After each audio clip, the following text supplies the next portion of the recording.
Hey, what's up, my friend? So in today's episode, right, I want to talk about the top 6, right, stock trading mistakes you must avoid. Number 1, you try to buy low and sell high in the stock market. So let me explain what this means. So when a stock has fallen in price, maybe at the 52-week lows, right, and multi-year lows, and you think, oh man, Rayner, the price is cheap, man, this stock is cheap. It has to go up higher. What goes down must go up. What goes up must come down. This type of, saying, right, this type of quotes that, justify your buying decision. But here's the thing, right? Based on my research that I've done, stocks that have fallen in price, like the 52-week lows, for example, these are stocks, right, that tend to underperform the market. Right? There's a reason why stocks are trading near 52-week lows, near multi-year lows. It's because fundamentally, right, those stock sucks.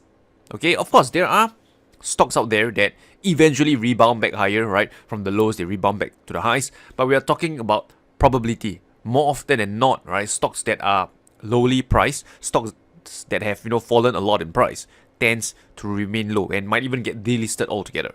So what should you do instead? Well, the solution is to buy stocks which show signs of strength. Look to buy stocks, at 52-week highs. Buy stocks that, trading near multi-year highs. These are stocks that are having better odds, right, to beat the markets. Again, I've done, a statistical research on this, and it's far more profitable to buy strength in the stock markets, right, compared to buying weakness. Okay, so that's the first thing, right? Avoid trying to buy low and sell high.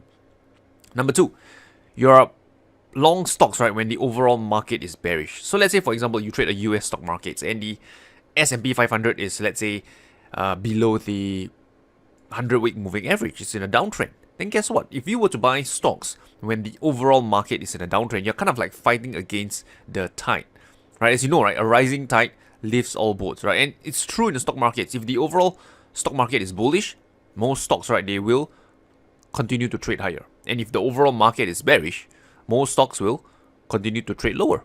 And simple thing is that if you know that the overall market is bearish, right, you want to avoid buying stocks. Hold on to cash instead. So this way you don't have to swallow and endure the drawdown. And one way to define, right, whether it's the overall market bullish or bearish is just use a simple tool like the 100-week moving average. If the stock market index is below the 100-week moving average, then we can say that market is bearish and let's sell all our positions and remain in cash. So this one technique, right, will be able to help you avoid, right, those painful 40, 50, 60% drawdown when the market collapse or when it goes into a recession. Okay, next one, number 3, right, the mistake to make is that you don't want to go all in into your stock. No matter how confident you are, never go all in into one stock. Why is that? Because you never know what goes on behind the scenes, right? The technical could be good, the fundamental could be good, right? But if the management, right, is bad, right, you never know. They're not gonna give you a phone call. Hey, Rayner, things are really bad down here. It's time to sell the stock. No, right? Who am I? I'm nobody, and I'm pretty sure you are nobody as well. And nobody's gonna call you and let you know that things are really bad inside. So this is why you never go all in into one stock. Even Warren Buffett, for example, right? From what I last checked, his portfolio has like 40 plus 50 stocks. This is the world's best investor.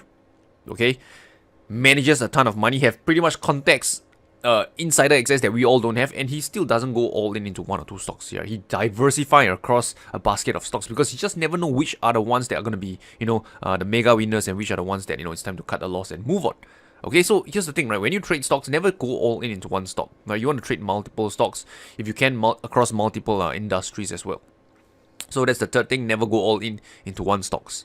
Number 4, no plan for exit. So often, right, when traders, investors, they buy a stock, they buy usually based on, market sentiment. When market is bullish, everybody, put in money into the stock markets, right? Stock goes up, all is happy. And when do they sell the stock? Well, they sell the stock only when the stock price has collapsed. I'm not sure if you encountered it, but the only time when you sell is when your stock has dropped 30%, 40%, and you start to panic. Oh man, should I still continue holding or should I sell? And usually you would sell, right, if the stock price continues lower. And a simple way to avoid it is, again, right, have a planned exit ahead of time. Know when you're going to sell the stock before you buy it. Because once you have a planned exit, right, then you'll never get caught off guard again and always sell when the price has bottomed out, when you can no longer take the pain anymore. That's what a lot of people do, right? When they sell a stock, It's usually when they can no longer take the pain, they sell it at the bottom. When nobody is left to sell, market rebounds and rally higher. So if you have a planned exit, like maybe a trailing stop loss or a fixed target that you have, based on whatever valuation matrix that you're using, right? You can sell it at a predetermined price that you have, right? And you don't have to suffer that selling at the worst possible price scenario. Okay. Next one, fifth one. You get swayed by news and opinion. So here's the thing, right? Stock, there's a lot of news, there's a lot of opinion out there. For every stock, you can find bullish news, you can find bearish news on the internet.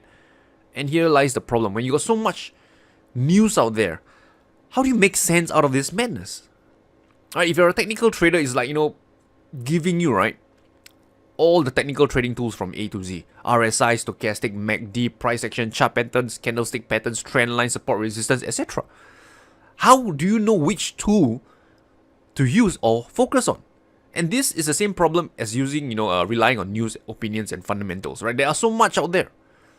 You can easily get swayed, right, by different news and opinions, right, depending who is bearish and who is bullish. So your job as a trader or an investor is to filter down the news that you're using.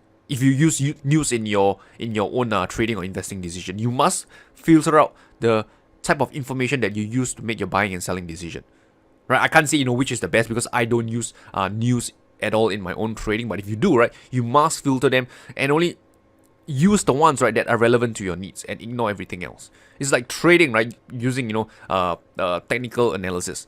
I don't use everything and anything. I simply use a few proven techniques and concepts that has worked for me, and I pretty much ignore everything else. And whether you're a fundamental guy, a sentiment guy, or whatever guy, you have to do the same thing. You have to discard the noise and just focus on the stuff that matters to you.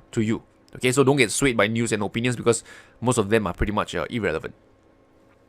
And the last and final thing is that you are trying to short stocks. Now, there's nothing wrong shorting stocks. There are traders, I believe, right, who are profitable doing this in the long run. But here's the thing, right?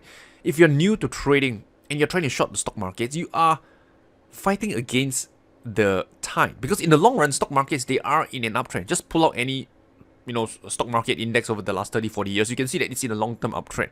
So by trying to short the stocks out there, the stock markets, you're kind of fighting against this long-term trend.